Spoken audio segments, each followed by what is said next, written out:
income should be halal. Your fashion should be halal. Your entertainment should be halal. Your relationship should be halal. আপনার রিলেশনশিপও কি হইতে হবে?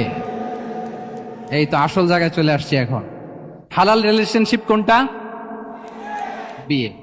এই পবিত্র বিয়ের মাধ্যমে আমরা এই হালাল রিলেশনশিপকে উপভোগ করতে পারবো। এর বাইরে আর কোনো রিলেশনশিপে যাওয়া যাবে? হ্যাঁ। প্রি ম্যারিজ রিলেশনশিপ এটা কি হালাল না হারাম? হ্যাঁ, ফতোয়া আপনারাই দিয়ে দিচ্ছেন। বলেন, বিবাহ বহির্ভূত যে কোনো রিলেশনশিপ হালাল নাকি হারাম?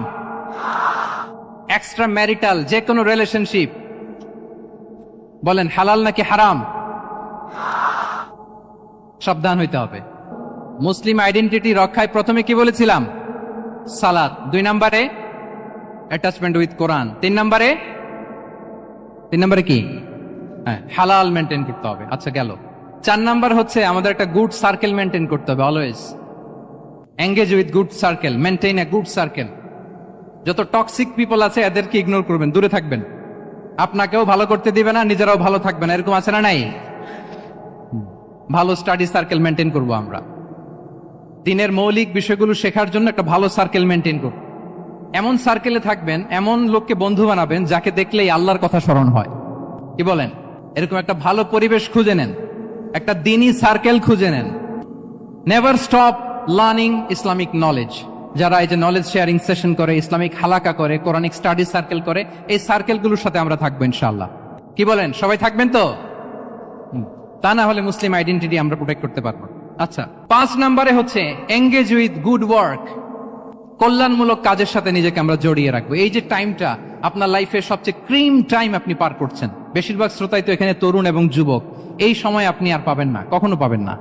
এই টাইমটাকে যেন আমরা কাজে লাগাই।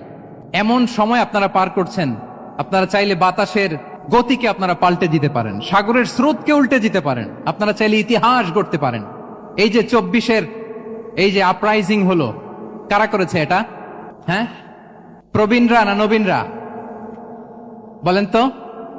এই যে আবু সাইদ বুক টান টান করে যে দাঁড়িয়েছে, সে কি বুড়া মানুষ ছিল না যুবক ছিল আপনাদের মতো? আল্লাহ রাসূল সাল্লাল্লাহু আলাইহি ওয়া আলিহি ওয়াসাল্লাম তিনি বলেন, ইগতানিম খামসান ক্বাবলা খামসিন।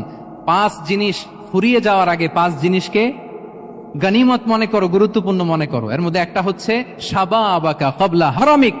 তোমার বার্ধক্য আসার আগে তোমার এই যৌবনকে, প্রৌঢ়ত্বের আগে এই যৌবনকে কাজে লাগাও।